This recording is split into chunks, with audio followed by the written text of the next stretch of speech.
புலிவாலை பிடிச்சிட்டோம். இது எப்படி நிறுத்துறது? ஈகோ. எப்படியாவது நிப்பாட்டணும். என்ன பண்ணுறது? அதுக்கு ஒரு 2 நாள் டைமு. இல்லை ஹார்மோஸை அடிப்பான், கார்கா அடிப்பான்னாரு. 2 நாள் பொறுத்து 5 நாள் டைம். 5 நாளுக்கு டைம். கடைசி வாய்ப்புடா, பார்த்துக்கடா, அவ்வளோதான்டான்னாரு. அதுவும் முடியல. அதுக்கப்புறம் மறுபடியும் ஒரு 10 நாள் கொடுத்தாரு. கடைசியில் இந்த 10 நாள் முடியுது. இந்த டைம் முடியுது. இப்போ முடியுது. Count down start. ஒரு சிவிலைசேஷனே அழிக்க போகிறேன் அப்படி இப்படின்னாரு. நேற்று நைட்டு லைட்டாக ஆரம்பித்தாங்க போல். கொஞ்சம் நேரத்தில் பேச்சுவார்த்தை இது பண்ணி 2 வாரம் தள்ளி வைப்பு. இன்றைக்கி பேச்சு நல்ல இம்ப்ரூவ்மெண்ட்டு. நல்ல சப்ஜெக்ட் தொட்டார். 21 நிமிஷம் சார் இன்றைக்கி. ஆமாம், சப்ஜெக்ட் தொட்டார். அவர் ஏன் நிற்கிறேன்றதை சொன்னார். தொண்டர்கள் அவங்க வேட்பாளர்களுக்கு ஓட்டு கேட்டார். அதெல்லாம் பண்ணார். ப்ளஸ் அவங்களையும் தொட்டார். காங்கிரஸ் அவருடைய ஆற்றாமையை வெளிப்படுத்தினார். காங்கிரஸை பல கோடி செலவழித்து காங்கிரஸை இது பண்ணிட்டாங்க, எடுத்துக்கிட்டாங்க. ஆனாலும் காங்கிரஸ் பெரும்பாலும் யார்கிட்ட இருக்காங்க? எங்ககிட்ட தான் இருக்காங்கன்னு அந்த உண்மையும் போட்டு உடைச்சார். மறுத்து பேசியிருக்காங்க மம்தா அவர்கள். நான் சொன்னது வந்து தவறான முறையில் மொழிபெயர்க்கப்பட்டிருக்குது அப்படின்னு சொல்லி கெஞ்சிருப்பாங்க போய். தீதி கியா தீதி, அவன் குண்டு வச்சுருக்கிறான், நீ அதோட இவ்வளோ பெரிய ஆட்டப்பா மத்தி உள்ளே போடுற அப்படி, நீ என்ன தீதி இப்படி பண்ணுகிற? உன் ஸ்டேட்டு நல்லா இருக்கணும்னு பார்க்குற, எங்கள் ஸ்டேட்டில் குண்டு வச்சுட்டே தீதின்னு இருப்பாங்க. நான் அப்படி சொல்லன்னு அது சொன்னதான் போட்டிருந்தாங்களே.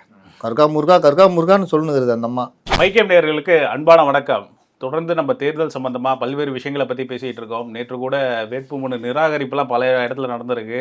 அப்புறம் பரபரப்பாக போயிட்டுருக்க பிரச்சாரம், ஈரானிய வார் ஒரு வழியாக நிறுத்தியிருக்காங்க. இதை பற்றி பல தகவல்களை சார்கிட்ட கேட்டு தெரிஞ்சுக்கலாம். சப்ஸ்கிரைப் பண்ணாதவங்க சப்ஸ்கிரைப் பண்ணிவிட்டு வீடியோ பாருங்கள். ஹை பட்டன் கிளிக் பண்ணாதவங்க ஹை பட்டன் கிளிக் பண்ணிவிட்டு வீடியோ பாருங்கள். வாங்க இன்றைக்கான வீடியோக்குள்ளே போகலாம். வணக்கம் சார். வணக்கம். வணக்கம் சார். வணக்கம் சார். ஒரு வழியாக ட்ரம்ப் வந்து அனௌன்ஸ் பண்ணிட்டாரு 2 வாரம் வந்து சீஸ் ஃபயர் அப்படின்ட்டு.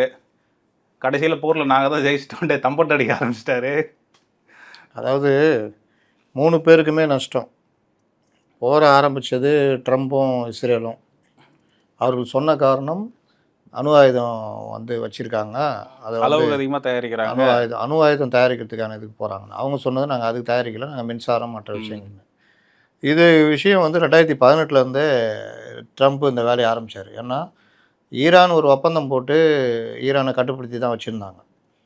இவராக இந்த விஷயத்தை அணு ஆயுதம்னு சொல்லிட்டு ஒரு இவரே பிரேக் பண்ணி ஒரு தடை விதித்தார் 2018, 19 பொருளாதார தடை. அதுக்கப்புறம் அது அப்படியே இருக்குது. பெட்ரோல் ஏற்றுமதிலாம் அவங்களுக்கு பெரிய சிக்கலாக மாறிச்சு. அதுக்கப்புறம் அவருடைய இது டேர்ம் முடிஞ்சு பைடன் வந்தார். பெருசாக ஒன்றும் இதாகலை.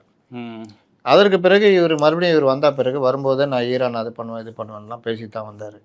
அதுக்கப்புறம் அவர் அடித்த கூத்தெல்லாம் பார்க்கணும். இந்தியாவுக்கு 200% வரி, உலக நாடுகள் வரி, அது இது யாரையுமே இன்னைக்கு காலையில் ட்ரம்ப் என்ன நிம்மதியை கொடுப்பாருன்றதான் எல்லா நாடுகளுமே எதிர்பார்த்தது. பங்கு சந்தையில் அதனால் எவ்வளோ பிரச்சனைன்னு தெரியும். பங்கு சந்தையில் ட்ரம்ப்புடைய மகன் வந்து எந்த அளவுக்கு லிங்கில் இருக்காரு, அதை ஒட்டி இவர் எந்த மாதிரி ஆப்ரேட் பண்ணுறாரு. ஒரே குறுகிய காலத்தில் அவருடைய மதிப்பு, சொத்து மதிப்புலாம் எப்படி பிஸ்னஸ்மேனாக இந்த வாரம் யூஸ் பண்ணிக்கிட்டாரு. இந்த வாரம் ஒரு பிஸ்னஸ்மேனாக பங்கு சந்தை பிஸ்னஸ்மேன்றத விட பங்குச்சந்தை ஆளாக இதை பயன்படுத்திக்கிட்டாரு. அதுக்கு பிறகு இவங்க தேவையில்லாமல் ஒரு போய் இறங்கி அடித்தாங்க. ஒரே நேரத்தில் இஸ்ரேல் அமெரிக்கா அடித்தது. இஸ்ரேல் சொன்ன காரணம் எங்களை அவங்க தாக்க முயற்சிக்கிறதுக்கான திட்டங்கள் வகுத்துருந்தாங்க, அது நாங்கள் முந்திக்கிட்டோம். ஒருத்தனை போட்டு ரோட்டில் ஏன்டா அடிக்கணும்னு கேட்டால் அவன் அடிக்கலான்னு ட்ரை பண்ணியிருந்தான், தான் நான் அடிச்சிட்டேன் அப்படின்னு. இன்னொன்று இவர் வந்து அணு ஆயுதம்னு சொல்லிட்டு 2 பேரும் இறங்கி அடித்தாங்க. இவங்க நினச்ச மாதிரி 1 வாரம் 10 நாளில் ஈரானுடைய கதை முடிஞ்சிடும்னு நினச்சாங்க. அதுக்கேற்ற மாதிரி இவர் கொமேனியை எடுத்தோடனே அட்டாக் பண்ணிட்டாங்க. 2வது நாள்லேயே அவர் காலி. இன்னொரு பாதுகாப்புத்துறை முக்கியமான ஒரு தளபதியும் காலி. ஆனாலும் இந்த போர் நிற்கவில்லை. இவர்கள் எதிர்பார்த்தபடி ஈரான் இல்லை. அவங்கள்ட்ட இருக்கிற அந்த பேலஸ்டிக்கு மற்ற அந்த ஃபஹத்து அந்த இது ஒளியை விட 3 மடங்கு வேகம் செல்லுகிறது. அவர்களுடைய கப்பற்படை எல்லாத்தையும் அழிச்சிட்டாங்க. விமானப்படை காலி. ஆனாலும் அவர்களை ஒன்றும் பண்ண முடியாத காரணம் தரையில் அவங்க வெயிட்டு, மெசைல், இந்த மாதிரி விஷயங்கள். அதில் நீங்கள் இவங்களால் பூகோள ரீதியாக உள்ளே போக முடியாது. தரை ரீதியாக கடல் வழியாக போகணும். இந்த ஷிப்பு, இந்த 7th ஃப்ளீட், இந்த மாதிரி இதெல்லாம் உள்ளே கொண்டு போகணும்னா ஹார்மோஸை தாண்டி தான் போகணும். அந்த இடம் மிக குறுகியது, அதுவும் போக முடியல. அதனால் தரைப்படை வீரர்களை இறக்க முடியல. விமானப்படை போனால் நீ என்ன உலகத்தில் இவங்க இது வரைக்கும் பீத்திக்கிட்டு இருந்ததுன்னா பெருமை பீத்தினது F-35 உலகத்தில் யாராலையும் அடிக்க முடியாதுன்னு. அப்படி தான் இருந்துச்சு. ஆனால் அதே அடிச்சிட்டாங்க. இது அடிக்கிறதுக்கு முன்னாடி அதுக்கப்புறம் F-15 அதையும் அடிச்சிட்டாங்க. இன்னொரு விமானம் இருக்குது போல், அது மட்டும்தான் அவங்களுக்கு இப்போ ரொம்ப இதாக வச்சிட்ருக்காங்க. அப்போ F-35 அடிக்கிற அளவுக்கு இவங்க இருக்காங்கன்றப்போ தான் அவருக்கு பயம் வருது. ஆனாலும் அடினா அடி, பலத்த அடி ஈரானுக்கு. ஈரானு அதுக்கு பதிலாக திருப்பிக்கிட்டு பண்ண வேலை, எப்போவுமே போர்னா ஈரானை மட்டும் இருக்கும், மற்ற நாடுகள்லாம் அப்படியே சும்மா நிறுத்துங்கன்னு வேடிக்கை பார்ப்பாங்க. இந்த தடவை நீ என்ன அடிக்கிறதுக்கு யாரை பயன்படுத்துகிற, அவங்க எல்லாரையும் அடிக்கிறேன்ட்டு இஸ்ரேல் அடித்தோன்னே இஸ்ரேலுக்கு பதிலடி. டெல் அவிவ் இந்த மாதிரி ஒரு மோசமான ஒரு போர் இதற்கு முன் சந்திச்சே இருக்காது. ஏன்னா அந்த நாடு உருவாகிய ஒரு 70 வருஷம் தான் ஆகுது. திமுக அதுக்கு ஒரே வயசு தான் நினைக்கிறேன், அவ்வளோதான். அப்போ அந்த நாடு உருவாக்கப்பட்ட நாடு. அப்போ அதில் இந்த அளவுக்கு அது இவ்வளோ பெரிய சேதாரத்தை இது வரைக்கும் லெபனான் கூட போட்டிருக்காங்க, காசா அது இதுன்னு எல்லோரும் கூட சண்டை போட்டிருக்காங்க. ஆனால் இந்த சேதத்தை அவங்க ஃபேஸ் பண்ணதே கிடையாது. அதே மாதிரி அமெரிக்கா பேஸ் யாரார் வச்சுருக்கோம் எல்லாருக்கும் அடி. அது மற்ற நாடுகள் கதற ஆரம்பிச்சிட்டாங்க, போரை நிறுத்துங்க, உங்களுக்கு பேஸ் கொடுத்து எங்களை அடிக்கிறாங்க. அவன் அந்த நாட்டில் எந்த பொதுமக்களையும் அடிக்கலை, அந்த பேஸை தான் அடிக்கிறான். அப்புறம் கத்தாருடைய முக்கியமான ஒரு LNG இதை அடித்தது, குவைத்துடைய இதை அடித்தது, இந்த மாதிரிலாம் சவுதி அரேபியாவது முந்தா நாள் அடித்தது, இந்த இஸ்ரேலுது முக்கியமான எண்ணெய் வயல்கள் அடித்தது. இது எல்லாம் சேர்ந்து எல்லாரையும் கதற விட்டது. இதனுடைய பாதிப்பு மற்ற உலக நாடுகளுக்கும் அந்த ஹார்மோஸ் வழியாக வெளியே போக முடியாது, பரிவர்த்தனையாக அந்த ரூட்டு தான். அப்போ உலக நாடுகள் சைனா குறிப்பாக இந்த சைடு, ஜப்பானு, பிலிப்பைன்ஸு, தாய்லாந்து எல்லாருக்கும் பாதிப்பு. பிலிப்பைன்ஸ்லாம் ஊரடங்கு போட்டான், தாய்லாந்து ஒரு வழி ஆகிட்டாங்க, வியட்நாமு, பங்களாதேஷ் கதை முடிஞ்சது, பாகிஸ்தானு நேற்றுலாம் ஊரடங்கு அறிவிச்சிட்டான். Part time lockdown part time lockdown. நம்ம மட்டும்தான் ஸ்டேபிளாக இருந்தோம். இலங்கை கூட 25% ஏற்றிட்டான், பாகிஸ்தானு 40%, 59% வரைக்கும் ஏற்றிட்டாங்க. மற்ற நாடுகள் இதுதான். யூரோப் கண்ட்ரிஸ் உட்பட பாதிப்பு. நமக்கு ரஷ்யாவிலேருந்து பெட்ரோல் இதெல்லாம் வரதுனால தப்பிச்சோம். இன்னொன்று, ஈரான் கூட சண்டை போட்டு இருந்தாலும் ஈரான் நமக்கு உதவி பண்ணிட்டு இருந்தான். கப்பல்கள், நம்முடைய அனைத்து கப்பலும் வெளியே வந்துச்சு. இப்போ இந்த நேரத்தில் தான் அமெரிக்கா என்ன பண்ணாலும் ஈரான் அடிக்க முடியல, அதாவது முழுமையாக அழிக்க முடியல. இதுக்கு மேலே நீ என்ன கொண்டு போனாலும் இவங்கள்ட்டையும் பெரிய அளவில் செலவு அமெரிக்காவுக்கு. இப்போ மறுபடியும் ஒரு $50 பில்லியன் நம்ம போருக்காக ஒதுக்குனார். அமெரிக்காவிலையும் அந்த கட்சியில் இருக்கிறவங்களுக்கும் எதிர்ப்பு, எதிர்கட்சியும் கடுமையான எதிர்ப்பு ட்ரம்ப்பு மேலே. அவன் நாட்டிலையும் விலைவாசி உயர்வு, பெட்ரோல் விலை முதல்கொண்டு அவன் நாட்டில் உயர்ந்துச்சு. நமக்கு நடந்தது. 4 மாநிலங்களில் மிகப்பெரிய அளவில் லட்சக்கணக்கான மக்கள் ட்ரம்புக்கு எதிராக போராடிட்டேன். இன்றைக்கும் அதை இந்த போர் வேணான்னு சொன்ன அந்த தளபதியை அந்த இதை விட்டு நீக்கிற வேலையை நடந்தது. ஆமாம், இது எல்லாமே பெரிய பிரச்சனை ஓடிட்டுருக்குன்னா புலிவாலை பிடிச்சிட்டோம். இது எப்படி நிறுத்துறது? ஈகோ எப்படியாவது நிப்பாட்டணும், என்ன பண்ணுறது? அதுக்கு ஒரு 2 நாள் டைமு, இல்லை ஹார்மோஸை அடிப்பான், கார்கா அடிப்பான்னாரு. 2 நாள் பார்த்து 5 நாள் டைம், 5 நாளுக்கு டைம், கடைசி வாய்ப்புடா பார்த்துக்கடா அவள் தாண்டான்னாரு. அதுவும் முடியல. அதுக்கப்புறம் மறுபடியும் ஒரு 10 நாள் கொடுத்தாரு. கடைசியில் இந்த 10 நாள் முடியுது, இந்த டைம் முடியுது, இப்போ முடியுது, கவுண்ட் டவுன் ஸ்டார்ட், ஒரு சிவிலைசேஷனே அழிக்க போகிறேன் அப்படி இப்படின்னாரு. நேற்று நைட்டு லைட்டாக ஆரம்பித்தாங்க போல், கொஞ்சம் நேரத்தில் பேச்சுவார்த்தை இது பண்ணி 2 வாரம் தள்ளி வைப்புன்னு. ஹார்மோஸும் 2 வாரம் ஓப்பன் பண்ணுறோம், அவங்களும் ஓப்பன் பண்ணுறான்டா. அவனுங்க வேறு வழியே கிடையாது, அவனுக்கும் கிடையாது, இவங்களுக்கும் கிடையாது. இது எப்படின்னா 2 பேரும் ஈகோ விட்டு நான் ஜெயிச்சிட்டேன், நான் எங்களுக்கு கிடைச்ச வெற்றி அப்படின்னு. இதில் சமாதானம் பேசுனது பாகிஸ்தான். அதில் இங்கே இருக்கிறவங்க விஸ்வகுரு என்ன பண்ணார், அவர் தானே உலகத்தில் எல்லாம். MP சல்மா கூட சொல்லியிருந்தாங்க பாகிஸ்தான் தான். யார் அவங்க? சல்மா, திமுகவுடைய ராஜ்யசபா MP. ஓ, கவிஞர் சல்மா, கவிஞர் அவங்க. மேன பேர் வேற. ஓ, இது முன்னாடிலாம் அவங்கள ஆளே காணும், இன்றைக்கி தான் வந்துக்கிறாங்க. சரி, இப்போ அவங்க சல்மா அந்த மாதிரிலாம் சொல்கிறாங்க. இதில் என்ன நடக்குது அப்படின்னு பார்த்தா, பாகிஸ்தான் அமெரிக்காவுடைய மிக நெருக்கமான நாடு. நெருக்கன்றதோட ஆலம்பனா ஆணையிடுங்கள்ன்ற மாதிரி ஒரு அடிமைத்தனமாக அவங்கள்ட்ட மாட்டிக்கிட்டு இருக்கிறாங்க. பொருளாதாரம் எல்லாம் காலி. அவங்க கிட்ட மட்டும்தானா? சவுதி, UAE எல்லாருக்கிட்டையும் அந்த பணம். இது இல்லாமல் உள்நாட்டில் இருக்கிற தீவிரவாத அமைப்புகள், இராணுவம், அங்கே இராணுவ ஆட்சியா அதிபர் ஆட்சியான்றது கூட தெரியாது. இந்த மாதிரி ஒரு கலவையில் பாகிஸ்தான் மாட்டிக்கிட்டு, அங்கே பெட்ரோல் விலை அவங்க ஊர் விலைக்கு 440 ரூபா 1 லிட்ரு, டீசலும் அதே ரேட்டு. நம்ம ஊர் கணக்கு போட்டால் 220 ரூபா. அப்போ எந்த அளவுக்கு அவங்க பொருளாதாரம் வீழ்ச்சி அடைஞ்சிருக்குதுன்னு பார்த்துங்க, ரூபா மதிப்புலேருந்து எல்லாம்.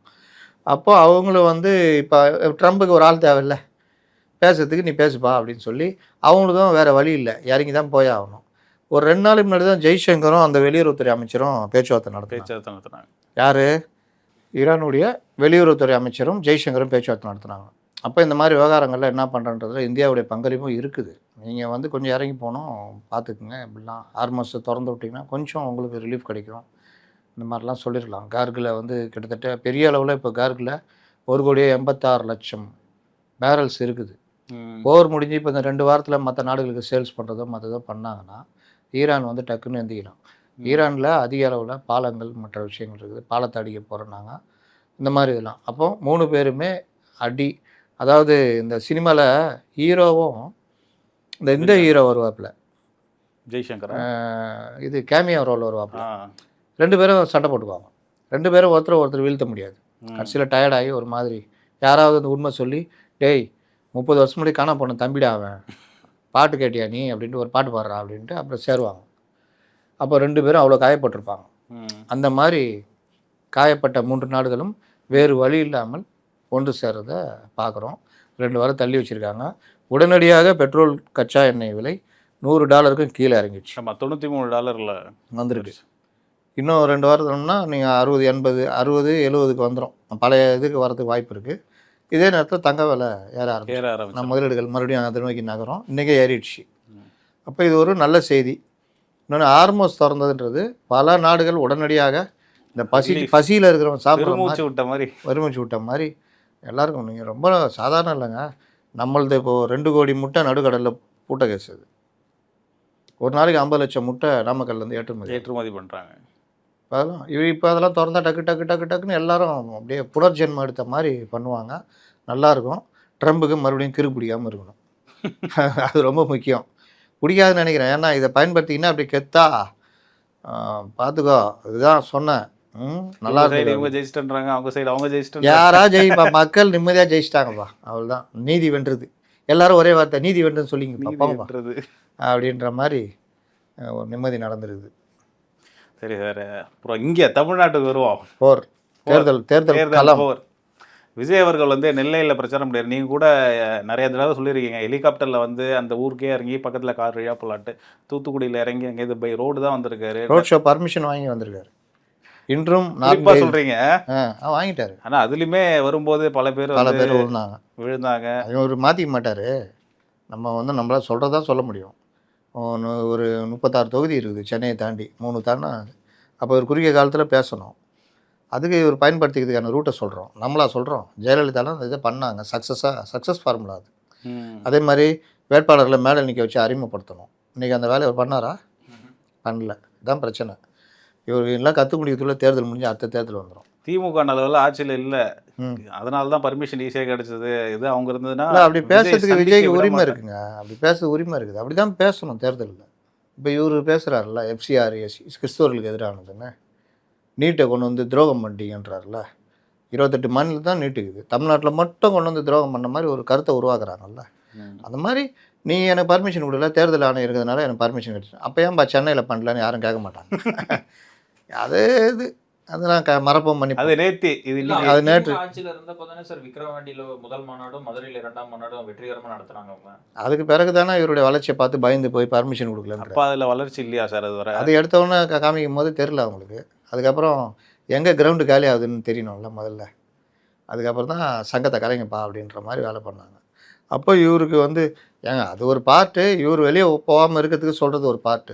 இன்டர்வலுக்கு முன்னாடி இது இன்டர்வலுக்கு அப்புறம் இவர் போகக்கூடாதுன்னு முடிவு எடுக்கிறாரு, அவங்க இவர் வரக்கூடாதுன்னு முடிவு எடுக்கிறாங்க. இரண்டும் சந்தித்த போது ஆளுக்கு ஒரு காரணத்தை சொல்லிட்டாங்க.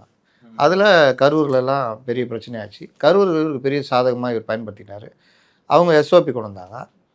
SOP கொண்டு வந்தால் இவருக்கு கூட்டம் நடத்தணும். இப்போ எடப்பாடியோ மற்றவங்களோ அவங்க வாட்டில் கூட்டம் நடத்திட்டு போயினாரு. இவர் வந்துட்டு செயல் வீரர்கள் கூட்டம் எங்கே ஹோட்டலுக்குள்ளே அதுக்குள்ளேனா அப்போ தான் வந்துடும். SOP உள்ளே வந்துடும். எவ்வளோ பேர், என்ன இது, கண்டிஷன்ஸ் எல்லாம். அப்போ நீ பண்ண தப்பு, இதை மறைச்சிக்குவாங்க. நீ கூட சொன்னார் சார், SOPனால முடக்க பார்த்தாங்க. அதுதான் பார்த்தாங்க. இவங்க பொதுக்கூட்டம் எங்கே நடத்தினாங்க இந்த பீரியடில்? இவர் மக்கள் சந்திப்பு எங்கே நடத்தலையே. செயல் வீரர்கள் சந்திப்பு, கட்சிக்காரங்க சந்திப்பு தானே போனார். அதை அவங்க வாக மறைக்கிறாங்க. அதே மாதிரி சென்னையில் 3 இடம் கொடுத்தாங்க, குறிப்பிட்ட சீக்கிரம் வர சொன்னாங்க அப்படின்னா நீ அதை 3த்தையும் பயன்படுத்த பார்க்கணும். ஆனால் நீங்கள் கூட்டத்தை வர வச்சிடுறீங்க. வர வச்சுட்டு கேட்டால் தானாக சேர்ந்த கூட்டம்ன்றீங்க. ரைட்டு, 3 இடம் உங்களுக்கு பிரச்சனை. ஒரு இடத்தையாவது நீங்கள் பயன்படுத்தணும்ல. மொத்தமாக எப்படி ரத்து பண்ணுவீங்க? ஆமாம். உங்களுக்கு கிடைக்கிற வாய்ப்பு, ஜனநாயகத்தில் கிடைக்கிற வாய்ப்பை நீங்களே இது பண்ணுங்க. நேற்று கூட இவர் சீமான் சொல்கிறாரு, தம்பி வெளியே வரணும், வெளியே வந்தால் தான் முடியும். வீட்டுக்குள்ளே இருந்துட்டோன்னா நம்மளை முடக்கிடுவாங்கன்றாரு. எனக்கெல்லாம் எவ்வளோ இடையூறு, நான்லாம் மீறி பண்ணலையான்றாரு. அதனால் நீங்கள் அதெல்லாம் வந்து இவங்க ஆடத் தெரியாதவன் மேடக்கோடன்னு சொன்ன கதை தான். ஆனாலும் நான் பொதுவாக பார்க்குறது இன்றைக்கி பேச்சு நல்ல இம்ப்ரூவ்மெண்ட்டு, நல்ல சப்ஜெக்ட் தொட்டார். 21 நிமிஷம் சார் இன்னைக்கு. ஆமாம், சப்ஜெக்ட் தொட்டார். அவர் ஏன் நிற்கிறேன்றதை சொன்னார். தொண்டர்கள் அவங்க வேட்பாளர்களுக்கு ஓட்டு கேட்டார், அதெல்லாம் பண்ணார். ப்ளஸ் அவங்களையும் தொட்டார். காங்கிரஸ் அவருடைய ஆற்றாமையை வெளிப்படுத்தினார். காங்கிரஸை பல கோடி செலவழித்து காங்கிரஸை இது பண்ணிட்டாங்க, எடுத்துக்கிட்டாங்க. ஆனாலும் காங்கிரஸ் பெரும்பாலும் யார்கிட்ட இருக்காங்க, எங்ககிட்ட தான் இருக்காங்கன்னு அந்த உண்மையும் போட்டு உடைச்சார். இன்னும் காங்கிரஸ் கூட்டணிக்கு ஏங்குறாரா சார்? ஆமாம், அவர் இழந்துட்டார்ல. அவர் நல்ல ஒரு வாய்ப்பு. ஆற்றாமை தான் ஆமாம், இப்படி பேச ஒரு வைக்கிறாரு. பக்கம் பேசுகிறாரு. இன்னொன்று காங்கிரஸ்குள்ளே கலகம் முட்டுறது தானே இது. அதை ரிலேட்டாக செய்கிறாங்கல்ல.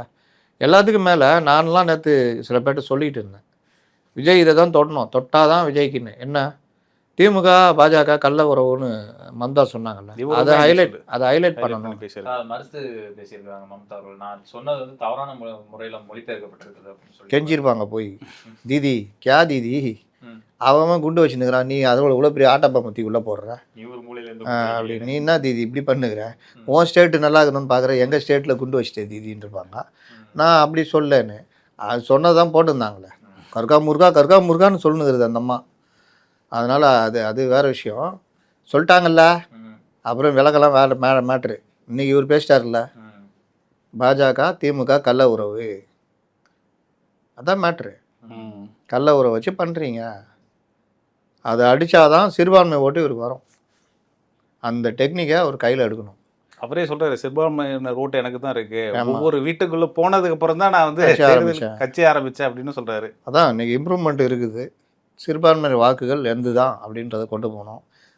இன்னொன்றும் சொல்லணும், கூட்டணி கட்சி காங்கிரஸ் கட்சி மனம் உடைந்தவர்கள்லாம் எங்களுக்கு வாக்களியுங்கள், உங்களுக்காக நாங்கள் இருக்கிறோம். நீங்கள் அவங்கள வீழ்த்தணும்னு நினச்சிங்களே வந்து விசில் சத்தம் தான் கேட்குதுன்ற. ஆமாம், சின்ன பிள்ளைங்களாம் அடிச்சுன்னு இருக்கோம். என்னன்னா அவங்க உங்கள் கூட்டணிக்குள்ளே பிரச்சனையா, வீழ்த்தணும்னு நினைக்கிறீங்களா, ஒரே வாய்ப்பு தாவேக்காக்கு போடுங்கன்னு வைக்கணும், வாப்பனை அடிக்கணும். ஸ்ட்ராட்டஜி தான் ஜெயிக்கும் தேர்தலில், இறங்கி அடிக்கணும். பிஜேபி அதிமுக கள்ள உறவு, அது திமுக கள்ள உறவு, அதிமுக பாஜக சேர்ந்துக்கிட்டு தமிழ்நாட்டை குட்டிச்சவராக வராங்க, நாங்கள் மட்டும்தான் அடிக்கணும்.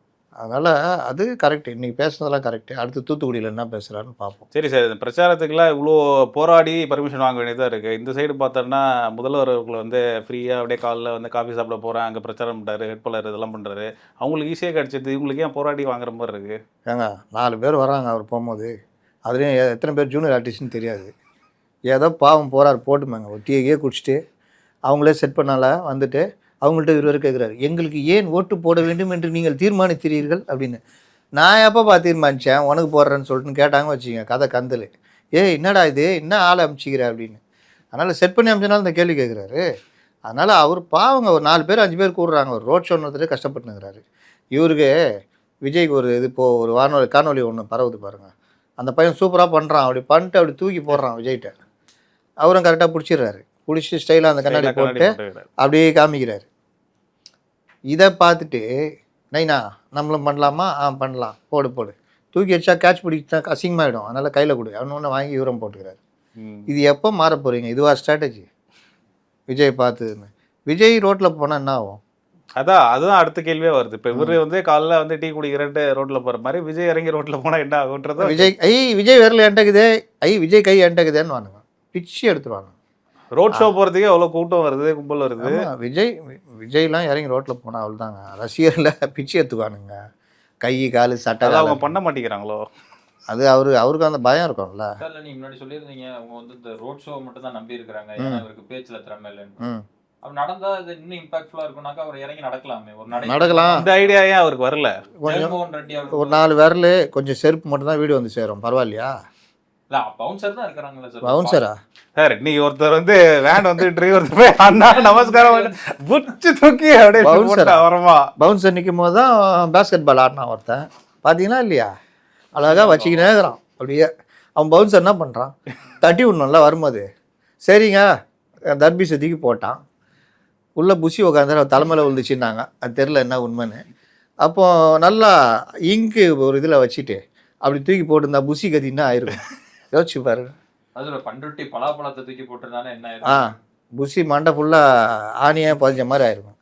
அப்போ இது வந்து நீங்கள் பவுன்சர் தான் தடுக்கணும். தூக்கி போட்டான்ல, சரி குண்டு போட்டுருந்தா இந்த பாம் ஃபேமஸ்ல அங்கெல்லாம் பாண்டிச்சேரிலாம் ஃபேமஸ் தெரியும்ல.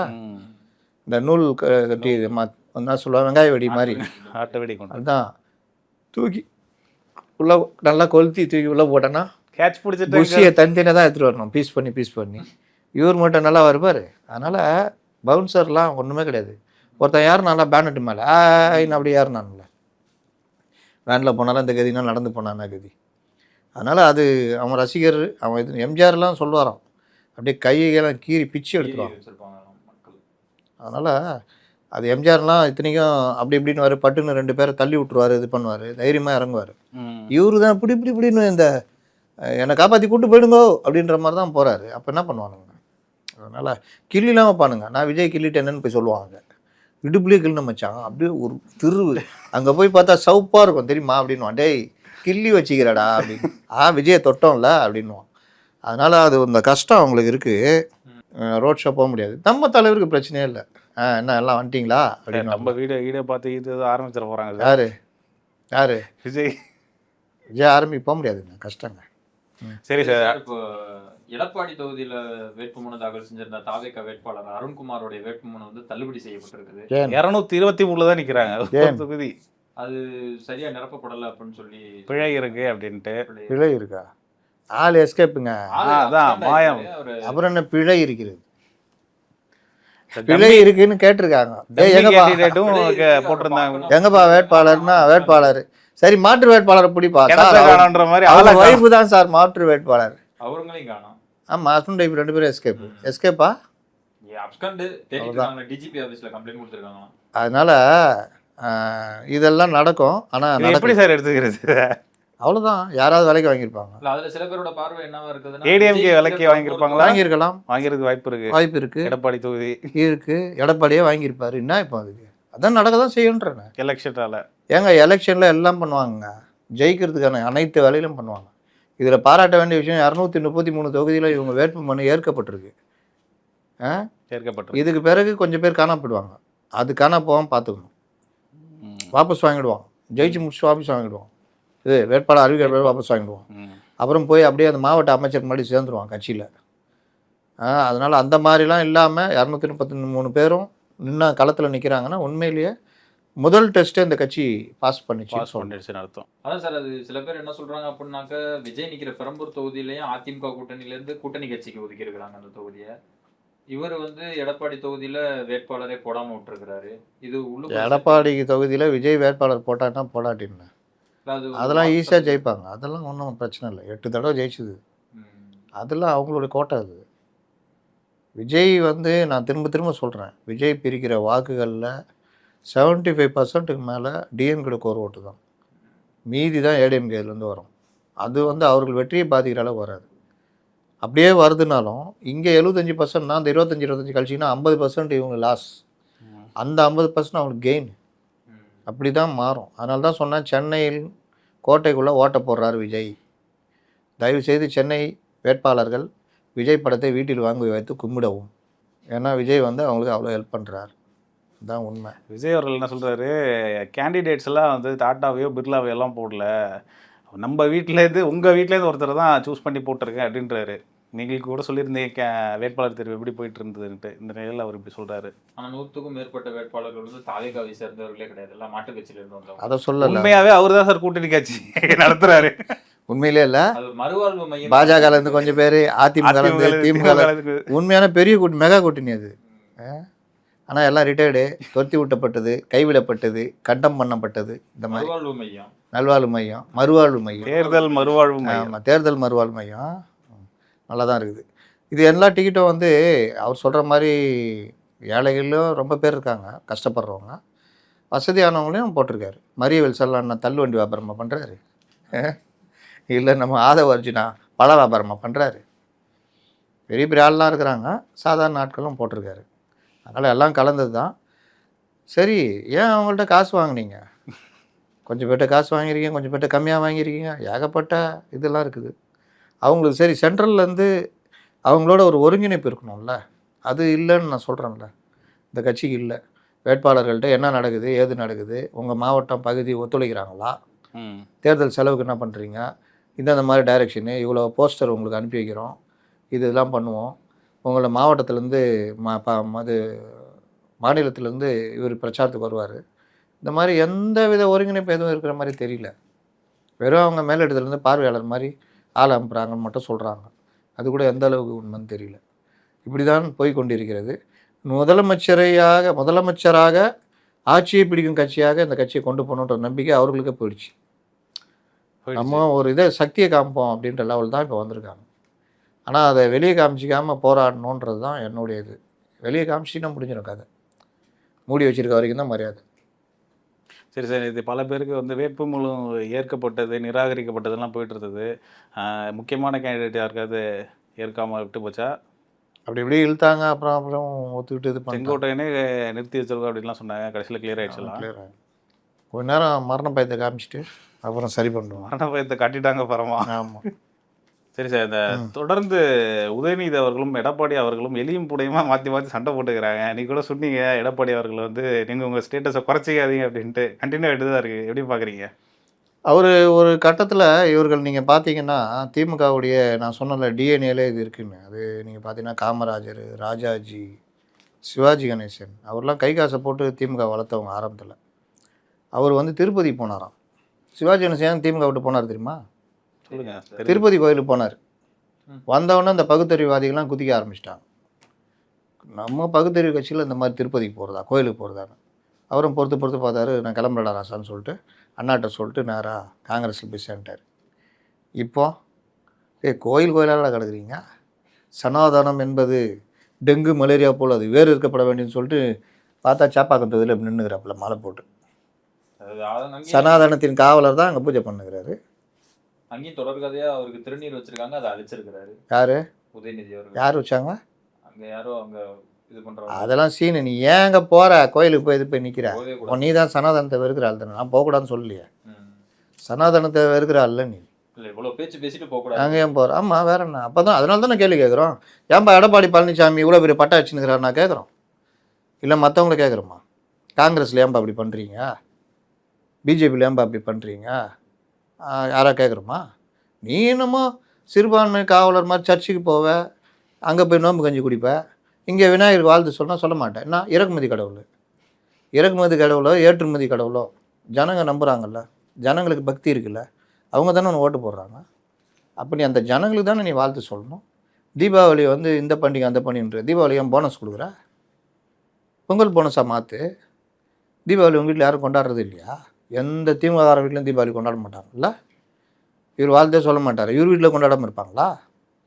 பட்டாசு வெடிக்கவே மாட்டீங்க.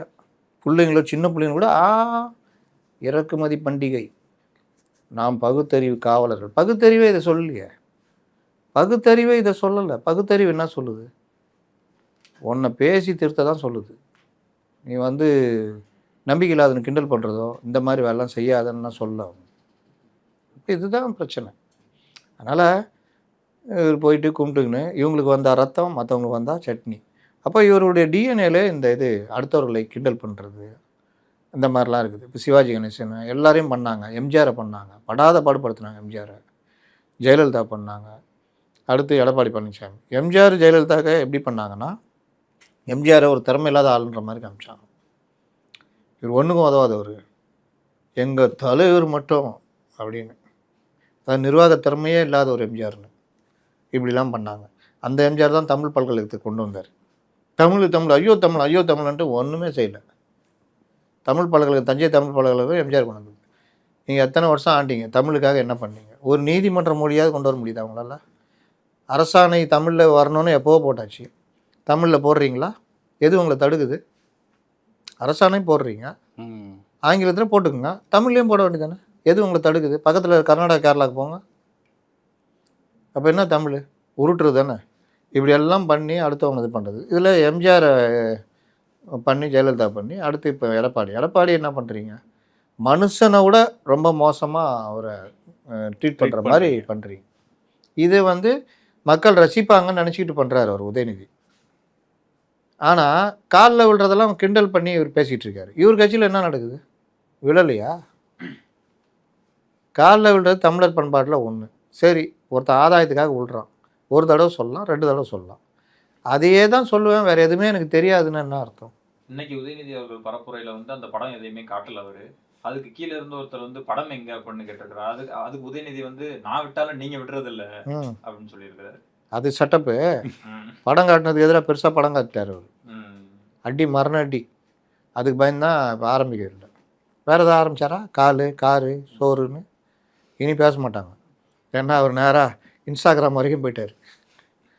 எப்போவுமே ஒன்று சொல்கிறேன், ஓரளவு தான் தொடணும். நம்மக்கிட்ட 1000 ஆளுக்க வச்சு தொட்டால் அவங்க அப்புறம் கோவப்படுறவங்க என்ன பண்ணுவாங்க? ஃபுல்லாக அவங்களும் அவங்க தரத்துக்கு இறங்கிடுவாங்க. இறங்கிட்டா இப்போ அவர் பேசாமல் இருந்தார். இப்போ இன்ஸ்டாகிராமுன்றாரு, பாலிடாயிலுன்றாரு, உங்கள் தாத்தா பேசுனதெல்லாம் எடுத்து பேசுகிறாரு. எடப்பாடி அவர்களே இன்ஸ்டாகிராம் வரைக்கும் எடுத்துட்டு வந்துட்டாரு. இழுத்துட்டு வந்துட்டார்ல. ம். அதான் சொல்கிறேன், அரசியலாக கொண்டு போங்க, விமர்சனம் பண்ணுங்க, அவருடைய அரசியல் விமர்சனம் பண்ணுங்க. சும்மா இதெல்லாம் பண்ணிட்டு இது ஒரு தடவை 2 தடவை பேசிட்டு போய் தொலைன்னு விட்டுணும். சும்மா இதையே வச்சு இதை தவிர வேறு எதுவும் தெரியாதுன்றது தான் இவங்க பிரச்சனை. அவ்வளோ ஒரு அல்பத்தனமான மைண்ட் செட்டு. என்னது அன்றைக்கி சொன்னால் கிளாஸ் பேபியா? முதல்வர் ஒரு கேட்டார், சிஎம் கிளாஸ் பாப்பாவா? ஏதோ ஒரு வார்த்தை, நம்மளுக்கே அந்த வார்த்தை மறந்து போச்சு பாருங்க. ஏன்னா அந்த வார்த்தை யாரும் பேசுறதில்ல. அந்த வார்த்தையை வச்சுட்டு அவர் முதல்வர் பேசுகிறாரு மேடையில். அப்போ எழுதி கொடுக்குறோன்னா கண்டிஷன். அதனால் இது வந்து அவரை போட்டு ரொம்ப அவமானப்படுத்தினாங்க. அந்த அவமானம் அவருக்கு இல்லை. ஃபஸ்ட்டு நீங்கள் ஒரு வீட்டில் நல்ல ஒரு கம்யூனிட்டி இருக்கிற இடத்துல திடீர்னு கெட்ட வார்த்தை பேசி ஒருத்தர் திட்டுறீங்க வச்சுக்கிங்க, அவர் அந்த நேரத்துக்கு வேணால் கொஞ்சம் இதாகுவார். ஆனால் உங்கள் மரியாதை போயிடும். சுற்றில் இருக்க எல்லாரும் அந்த பையன் நல்லா இருந்தானே இப்படி ஆகிட்டான் அப்படின்னு, இந்த பையன் பாரு அவரை எப்படி திட்டான் அப்படிலாம் யாரும் சொல்லவே மாட்டாங்க. இந்த பையன் எவ்வளோ கேவலமாக நடக்கிறான், ஒரு பெரியவன் வயசு கூட மரியாதை கொடுக்க மாட்டேங்கிறான். அவர் சொல்லி பார்த்தார். ஞாபகம் இருக்கா? உங்கள் அப்பா வயசு எனக்கு, அரசியல் அனுபவம் உங்களோட எனக்கு ஜாஸ்தி, இப்படிலாம் டீசெண்டாக சொல்லி பார்த்தார். கோபம் வருதா அப்படின்ட்டு ஆரம்பிச்சிங்க, திருப்பிட்டு அடித்தார், இறங்கி அடித்தார். 10 தோல்வி பழனிசாமி சொன்னது கூட 2011 எதிர்கட்சியாக கூட இல்லை அப்படின்னு கூட விமர்சனம் பண்ணியிருக்காரு. இன்னொன்று நான் சொல்கிறேன், அவர் அதை சொல்ல 10 தோல்விக்கு அப்புறம் ஒருத்தன் நிற்கிறான்ல, அவன் தான் வீரன். ஒரு தோல்வி கூட இன்னும் சந்திக்கலை, அப்படியே பாதுகாப்பாக வந்துட்டீங்க, எல்லாம் மலர் பாதை. இப்போ தெரியும். அவர் இன்னொன்று சொன்னார்ல, யார் நம்பிக்கை துரோகி? கூட்டணி கட்சிகளை நாங்கள் கடைசி வரைக்கும் ஏணி மாதிரி இருக்கு ஏற்றி விடுவோம். ஜெயலலிதா இல்லைன்னா பாமகக்கெல்லாம் அவங்க மத்திய அமைச்சரில் இடம் வாங்கி கொடுத்தாங்க. ஜெயலலிதா பீரியடில் தான் விடுதலை சிறுத்தைகள்லாம் அவ்வளோ இது. கூட்டணி கட்சிகளை மதித்து அவர்களுக்கு செலவு செய்கிற அந்த இதை கொண்டு வந்தது ஜெயலலிதா தான், அதிமுக தான்.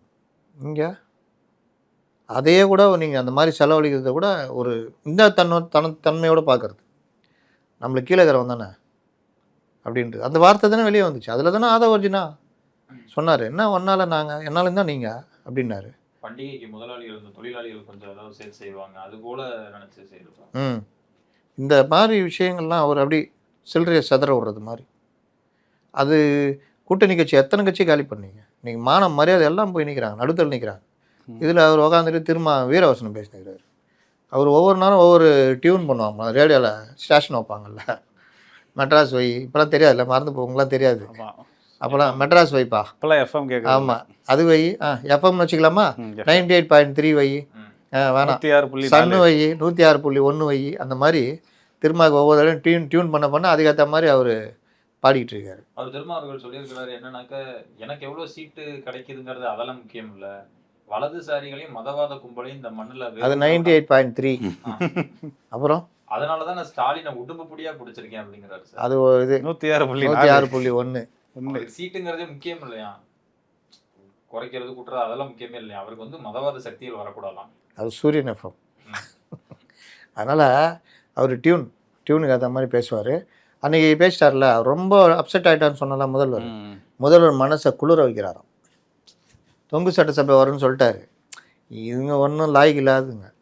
இதே மாதிரி வார்த்தை இந்த சைடில் வந்திருந்தா ஏடிஎம்கே சைடில் என்ன வைரல் ஆகிருப்பான். அன்றைக்கி உக்காந்து எல்லாம் டடடாங் சொல்லுங்கள், இந்த மாதிரி சொல்லியிருக்காரு, அவங்க கட்சியிலேயே தொங்கு சட்டசபை வரும்னு சொல்லிட்டாரு, இது பற்றி என்ன நினைக்கிறீங்க அப்படின்னு பத்திரிகையாளர், அரசியல் பார்வையாளர், திமுக, அவரு இவரு ஓய்வு பெற்ற பத்திரிகையாளர், ஜூனியர் ஆர்டிஸ்ட்டு அப்படி இப்படின்னு உட்கார வச்சு அதுதான் வேறு உலகத்தில் சப்ஜெக்ட்லேருந்து பிரித்து மேய்ஞ்சிருப்பாங்க. கையிலே எடுக்கலையே திருமாவளவன் பேசுனதை. அது கூட வேணாங்க. ராகுல் காந்தி வந்து நம்ம இதோட யாரோ கமெண்ட் போட்டுருக்காங்கன்னு நினைக்கிறேன். ராகுல் காந்தி வந்து இவரை மதிக்கவே இல்லை பாண்டிச்சேரியில். இதே வேலையை பாண்டிச்சேரியில் நடந்திருந்தால் என்ன பண்ணியிருப்பீங்க? அன்னைக்கு கூட இவர் பிரச்சாரத்தில் இருக்கார், மோடி இதுக்கு வரல, லைட்டாக கிண்டி பார்த்தாங்க. தேர்தல் நேரன்றதுனால பெருசாக எடுக்கல. ஆனால் அந்த மாதிரி நடந்திருந்தா என்ன பெருசாகியிருப்பாங்க.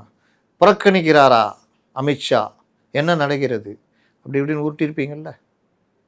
அப்போ இந்த ராகுல் மேட்ரு, இந்த மேட்ரு பெருசாக ஆகலையே. தீதி சொன்ன மேட்ரு எப்படி பற்றிட்டு எறியணும். லாஸ்ட்டில் கையில் காலில் விழுந்து, தீதி கையில் காலில் விழுந்து பேசி கீசி நான் அப்படி சொல்லிங்கன்னு சொல்ல வச்சுக்கிறாங்க. முதல்ல இந்தியா கூட்டணி நெல்லிக்காய் மூட்டை தானே தான். இந்த எலெக்ஷன் டைம் வந்தாலே எல்லாரும் வந்து உங்கள் வீட்டு பையனாக நினச்சி எனக்கு ஓட்டு போடுங்க, உங்கள் வீட்டு மருமகனாக நினச்சி ஓட்டு போடுங்க அப்படின்லாம் கேட்டுட்ருக்காங்க. இப்போ முதல்வர் கூட சீர்காழியில் போய் பிரச்சாரம் பண்ணும்போது இங்கே என்ன பொண்ணு எடுத்திருக்கேன் அப்படின்லாம் சொன்னார். மாப்பிள்ளையா அந்த சீர்காழி தொகுதிக்கு என்ன பண்ணார், என்னெல்லாம் கொண்டு வந்தார், அதை அந்த ஜனங்க தான் கேட்கணும். இதே பொழப்பா போச்சு எல்லாருக்கும். உங்கள் வீட்டு பிள்ளையா வரேன்னு, அப்புறம் வீட்டிலே கைவிட்டு எடுக்கிறது. என்னப்பா உன் வீட்டு பிள்ளைன்னால அதான் எடுக்கிறேன் அப்படின்றது. அதனால் இதெல்லாம் ஊர் ஏமாத்துறது தானே. சீர்காழி என்ன பண்ணார்? இல்லை ஒரு தொகுதி பக்கமே இப்போ தான் வராருன்னு நினைக்கிறேன். எலெக்ஷன் டைமில் வந்துட்டு அதுக்கப்புறம் இப்போ தான் வராங்க. சரி சார், அப்புறம் டீலிமிட்டேஷனை பற்றி முதல்வர்கள் வந்து பேசியிருக்காங்க. இது வந்து சர்வாதிகாரத்தை நோக்கி இந்தியா செல்கிறது அப்படின்னு கேட்டிருக்காரு. இப்போ பல விஷயங்கள் சொல்லியிருக்காரு. செத்தாலும் இதுக்கு வந்து உடன்பட மாட்டோன்னு சொல்லியிருக்காரு. தென்றலாக இருக்கும் தெற்கை புயலாக்கி விடாதீர்கள். இதெல்லாம் 67 இந்த உருட்டுக்கெல்லாம் ஜனங்க அப்படியே ஒய்யோன்னு பற்றி எரிஞ்சுது. இப்போலாம் ஹிந்தி திணிப்புனால போயாகம்னு அப்படின்ட்டு போகிற அளவுக்கு தான் வெறுப்பில் இருக்காங்க. மொழி மற்ற விஷயத்தெல்லாம் வச்சு அரசியல்லாம் பெருசாக பண்ண முடியல. இந்த டீம் உட்காந்துங்கன்னு இந்த சமூக வலைதளத்துலேயும் இந்த பத்திரிகையாளர்கள்ன்ற போர்வையில் இருக்கிறவனுங்க இந்த மாதிரி ஆட்களை உட்காந்துக்கிட்டு ஐயோயோ நான் தமிழன், ஐயோயோ தமிழன்ட்டு பெரும்பாலும் யார் இருக்கிறா மேஜராக அந்த பொறுப்பில் இருக்கிறது? தமிழ் மொழிக்காரங்களாக இருக்காங்க, தமிழ் மொழி சார்ந்தவங்களாக இருக்காங்க.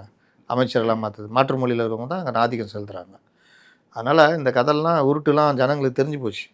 இப்போ இந்த டீலிமிட்டேஷனில் வந்து டீலிமிட்டேஷன்றதை ஒழுங்காக இம்ப்ளிமெண்ட் பண்ணணும்னா மக்கள் தொகை கணக்கெடுப்பு முடிச்சா போகிறதான் அவங்களே சொல்லிட்டாங்க. மக்கள் தொகை கணக்கெடுப்பு முடித்தா அதை ஸ்க்ரூட்னைஸ் பண்ணி அதை கொண்டு வரதுக்கு 2031 ஆகிடும். அதுக்கப்புறம் டீலிமிட்டேஷனுக்காக கமிட்டி போட்டு அது ஒரு நாடாக போய் வந்து சேர்றதுக்குன்னா 2 வருஷம் ஆகிடும். 33 34 நெருங்கிடும். அதை கொண்டு வந்து அறிக்கையை வச்சு இங்கே விவாதம் பண்ணி எல்லாம் பண்ணுறது 1 வருஷம், 2035 ஆகிடும். அவர்கள் சொன்னது நாங்கள் இந்த தொகுதி குறைக்கிற ஐடியாலாம் இல்லை, அந்த மாதிரிலாம் பார்க்க மாட்டோம்னு. இப்போ அதை என்ன பண்ணுறாங்கன்னா இந்த மாதிரி பண்ணாமல் வேறு மாதிரி நிர்வாக ரீதியாக நம்ம என்னென்ன பண்ணலாம் அப்படின்றத யோசிக்க ஆரம்பிச்சிருக்காங்க. இப்போ வர்ற பில்லு கூட நான் கேள்விப்பட்ட வரைக்கும் ஒரு 23% எல்லா மாநிலத்துக்கும் தொகுதிகளை ஏற்றுவது. அப்போது நீங்கள் இப்போ 40 தொகுதி 39 தொகுதி இருக்குன்னா 49 தொகுதி அப்படி 48 49 நெருங்கும். இந்த மாதிரி எல்லாருக்கும் 23% அந்த பர்சன்டேஜ் ஏற்ற மாதிரி ஏறும். அப்படி ஏறும்போது சட்டமன்றத்திலையும் தொகுதிகள் கொஞ்சம் கூட கட் பண்ணுவாங்க. தொகுதிகள் 2ஆக உடையும், கூடுதலாக தொகுதிகள் உருவாகும். அப்படி பார்த்தீங்கன்னா அந்த தொகுதிகளும் எண்ணிக்கை அதிகரிக்கும். 234ன்றது 245 250ன்ற மாதிரி இதாகும். இது மாதிரி தான் ஒரு யோசனை மத்திய அரசு கையில் இருக்கிறது அப்படின்னு சொல்கிறாங்க. அந்த இதுக்காக தான் இந்த கூட்டம் நடக்க போகுதுன்னு. அதுக்குள்ளேயும் ரொம்ப பொங்கிட்டார், பார்த்து பொங்கணும். தப்பாக அது தேர்தல் நேரத்தில் வருதுன்றது தான் அவங்க. தேர்தல் நேரம் நமக்கு 5 மாநில தேர்தலுங்க, 23 மாநிலம் ஃப்ரீயாக தானேங்க இருக்குது. என்னங்க நீங்கள் அது நீங்கள் போய் இதில் போய் மாட்டில. இங்கேருந்து ஒரு 60 பேர் போகணும் இங்கே. ஐயோ எப்போ போனாலும் சம்சா சாப்பிட்டு தான் பண்ண போகிறீங்க. அப்புறம் இங்கேருந்து 60 பேர்னா அதே சம்சா சாப்பிட போகிறீங்க. என்ன பெருசாக 4 நாள் கழித்து வச்சுக்கலாம். அப்படியே தமிழ்நாடு அப்படியே படுத்துக்கும். அப்படியே இந்த உருட்டுலாம் ஜனங்களுக்கு தெரியுங்க. இவங்க உருட்டுலாம் என்னென்னு, இவங்க என்னென்ன சேவை செஞ்சாங்க. ஒரு அம்மா அமெரிக்காவில் சுற்றுப்பயணம் பண்ணல, தென்சென்னை எம்பி ஜாலியாக ஃபோட்டோலாம் போட்டுருந்தாங்களே, கவுன்லாம் போட்டுக்கணும். கருமையான மழை காலம் வர டைம் அப்போ இவங்க தென்னதெல்லாம் தெரியாதா? சரி சார், சூப்பர் ஸ்டார் ரஜினிகாந்த் அவர்கள் வந்து விமான நிலையத்திலேருந்து வரும்போது பத்திரிகையாளர்களை சந்திச்சு ஒரு பேட்டி கொடுத்துருக்கிறாரு. அங்கே வந்து இளைஞர்களுக்கு அறிவுரை சொல்லும் விதமாக தான் அவர் கொடுத்துருக்கிறாரு. இந்த இளமையை நீங்கள் இழந்துட்டீங்க அப்படின்னா இது மீண்டும் கிடைக்காது. இந்த இளமையை நீங்கள் படிப்பதற்கு செலவிடுங்க, நடிகர்கள் பின்னாடி போகாதீங்க, உங்களை நீங்கள் தான் பார்த்துக்கணும், நடிகர்கள் பார்க்க மாட்டாங்க அப்படின்னு சொல்லியிருக்காரு. திடீர் அறிவுரை. ஏன் சார் 2017 கட்சி ஆரம்பித்தார், அப்போ சொல்ல வேண்டியதுதானே? எங்களெல்லாம் எப்படி ஏமாத்தினார் தெரியுமா? கட்சி ஆரம்பிக்கிறேன், எனக்கு கட்சியும் வேணாம் ஒரு கொடியும் வேணான்னு. இன்னொரு தடவை நான் ஆரம்பிச்சிருந்தா போய் சேர்ந்துருப்பீங்களா சார்? நோ அரசியல் வேற, ரசிப்பு தன்மைன்றது வேற. அவரை ரசிக்கிறோம். அதில் கூட நல்ல படம்னா அதை விமர்சனமும் பண்ணுவோம். அரசியல்ன்றது அதுக்குரிய தன்மை இருக்கணும். அதுக்குரிய தன்மையோடு அவர் இருந்தார்னா ரைட் ஓகேன்னு சொல்லலாம். அதனால் அவர் ஆன்மீக அரசியல்னாரு, வேறு சில இதெல்லாம் பண்ணார். இன்னொன்று அவர்கிட்ட அந்த இதுவே இல்லை. அவர் அரசியல்வாதிக்கான அந்த பொட்டன்ஷியல் அவர்கிட்ட கிடையாது. சுருன்னு கோபம் வரும், அவசரப்பட்டு முடிவெடுப்பார், பேக் அடிப்பார், தைரியம் கிடையாது. இந்த மாதிரி பல விஷயங்கள் இருக்குது. இது ஒரு விஷயம் வச்சுக்கிங்களேன். அப்போ இவர் ஒவ்வொரு தடையும் ஒவ்வொன்றுக்கு படத்துக்காக ப்ரொமோஷனுக்காக கண்டதை பேசிட்டு வந்தார். அப்போது நடிகர் பின்னாடி போக மாட்டேன்னு சொல்லுவார். எனக்கு கொடுத்த மக்களுக்கு ஒரு துளி வேர்வைக்கு ஒரு பவுன் தங்க காசு கொடுத்த மக்களுக்கு நான் அதை செய்வேன் இதை செய்வேன்னாரு. என்ன பண்ணார்? தமிழ்நாட்டுக்கு இவர் என்ன பண்ணியிருக்காரு? எத்தனை தொழிற்சாலை இவர் அமௌண்ட்டில் எதாவது கட்டி இங்கே எதாவது விட்டுருக்காரா?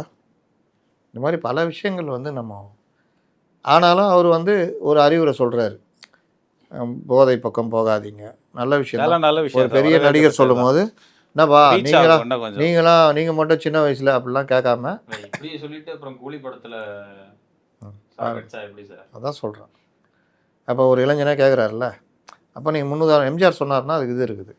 சரி, உங்களே நாங்கள் சின்ன வயசில் எப்படி தலைவராக இருந்தீங்கன்னு கேட்டால், சரி அதுக்காக நான் சொல்லக்கூடாதாப்பான்னு கேட்கலாம். கரெக்டு தான். நல்லதை யார் சொன்னாலும் கேட்கணும். ரஜினி சொல்கிறாரு, அது சொல்கிறது உண்மை தான். நடிகர் பின்னாடி போகாதீங்க, படிங்க. படிப்பு ரொம்ப முக்கியம். படிப்பை விட்டுட்டிங்கன்னா லைஃப்பில் அப்புறம் திரும்பாது. இது எல்லாருக்கும் அனுபவம் உண்டு. அப்போ படிக்கிற நேரத்தில் படித்து டிகிரி வாங்குகிற வேலையை பண்ண தான் செய்யணும். மூணாவதாக மது போதை பக்கம் போகாதீங்கன்றார். நல்ல விஷயம். இது எல்லாத்தையும் அவருடைய அறிவுரையாக ஏற்றுக்கணும் ஒரு பெரிய நடிகர். இது அனுபவத்தில் சொல்கிறேன். அதே மாதிரி அவரும் தன் படங்களில் வன்முறை காட்சிகளை தவிர்க்கணும்பா, மது போதை இதெல்லாம் ஊக்குவிக்கிற மாதிரி பண்ணாதீங்கடான்னு சொல்லணும். உங்களால் பார்த்தானே சீட்டு குடிக்க ஆரம்பித்தாங்க. நான் ரசிகனாக இருந்தாலும் அது பின்னாடி போவே இல்லை. இல்லாட்டி தலைவன் அப்படி போட்டான்னு போட்டு அதை வச்சுட்டு சிவாஜி கணேசனால் எவ்வளோ பேர் சீரட்டுக்கு அடிமையானாங்க தெரியுமா? அவர் சிவாஜி குடிக்கிற ஸ்டைலில் வேறு மாதிரி இருக்கும். அப்புறம் இவர் ரஜினி. அதனால தான் ராம்தாஸ்லாம் சொன்னது, நீங்கள் பண்ணாதீங்க, நீங்கள் பண்ணிங்கன்னா இளைஞர்கள் அதை ஃபாலோ பண்ணணும். அடுத்து விஜய். எப்போவுமே நம்ம முன்னுதாரணமாக இருக்கணும். அதுதான் எம்ஜிஆர் திரும்ப திரும்ப சொல்கிறது. அதனால் அவர் சொன்னதை வரவேற்போம், அதில் மாறு கருத்து இல்லை. மீண்டும் ஒரு நேர்காணல் சந்திப்போம். நன்றி சார்.